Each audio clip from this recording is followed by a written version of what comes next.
السلام علیکم. عید کی نماز کے لیے لوگ آ رہے ہیں دیکھ یا حضرت عمر یا میرے نبی کریم صلی اللہ علیہ وسلم کا ایک واقعہ مختصر سے بیان کروں کہ ایک مرتبہ آپ علیہ السلام کو مدینہ میں یہ بات معلوم پڑی کہ کسی دوشیزہ کسی لڑکی یا کسی بچی کے ابا کے اوپر یا اس کی دستار کے اوپر اوڑھنے کے اوپر کسی یہودی نے شرارت مذاق اور اس کی دنیا کا کرنے کی اس کے دوپٹے کے اوپر ایسا نیزہ ڈالا نیزہ کھینچا تاکہ وہ جب اٹھے تو اس کا ہوا پورا کر کے آ رہا ہے. جیسی وہ خدا کو پورے کے پورے ہنسنا شروع کیے.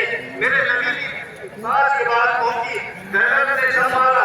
آپ علیہ السلام نے یہ نہیں کہا کہ جو جہاں ہے وہیں رکو بلکہ ساری کمک اور ساری فوجوں کو سارے لوگوں کو جمع کیا کہ بچی چاہے کسی کی بھی ہو بچی چاہے کوئی قوم کی ہو اگر اس کے ساتھ یہ ظلم ہوا تو ہمارا کام ہے پوری فوج لے کر پہنچ گئے. اس کے بعد یہ غیرت اسلامی حمیت کی بتا ہم اپنی اپنی کھیلنے میں رہ گئے. اس کے آگے ہم نے ایک اور دائرہ باندھ دیا میری ترجیح میری جماعت میری فلاں. یقین جانیے جب تک ہم سیرت محمد مصطفیٰ صلی اللہ علیہ وسلم اور قرآن کی تعلیمات کو اچھے سے نہیں سمجھ سکیں گے ہمیں یہ راستے نہیں کھلنے والے یہ حالات اور یہ مسائل نہیں بدلنے والے.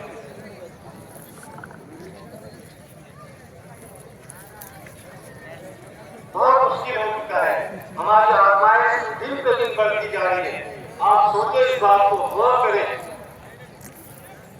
ایسے حالات میں جب قوموں کی یہ حالات ہیں اور علاقوں کے اور معاشرے کے اور اپنے اطراف کے لوگوں کی یہ حالات ہیں ایسے وقت میں کیا کرنا چاہیے. میں آسان الفاظ میں کوشش کروں گا بتانے کی. ایک لڑکی ڈوب رہی ہے پانی کے اندر. دو لوگ باہر کنارے پہ کھڑے ہیں. میں اشارہ دے کے نکل رہا ہوں. ایک نے کہا اس نے آواز لگائی کہ مجھے بچاؤ. بچانا دونوں کا کام ہے لازم ہے دونوں کے اوپر. ایک تھوڑا پڑھا لکھا سمجھدار تھا انیس تھا. اس نے کہا کہ رکو میں تمہارے سے پہلے ایک چادر پھینکتا ہوں تاکہ تم حجاب کرو پردہ کرو سب سیف ہو جاؤ پھر میں تمہیں بچانے جاؤں.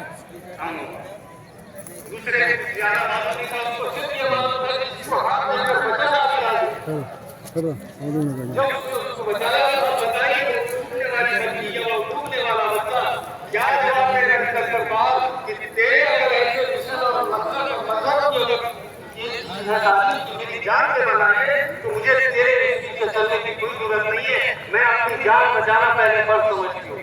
یہی ہو رہا ہے معاشرے میں.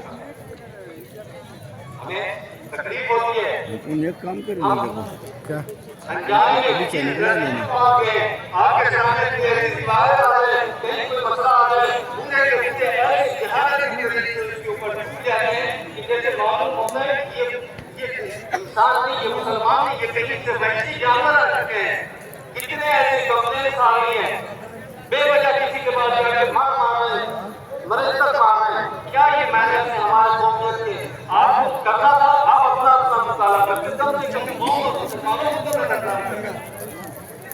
یقیناً ہمارا تو غیرت اس بات پر بتا سکتی ہے کہ ہم وہاں پر پہنچے لیکن ایک حالت یہ دکھا جانا ہوتا کہ ہمارے اپنی کرتوتوں کے لیے نظر کی طرح نقطہ آیا ہے.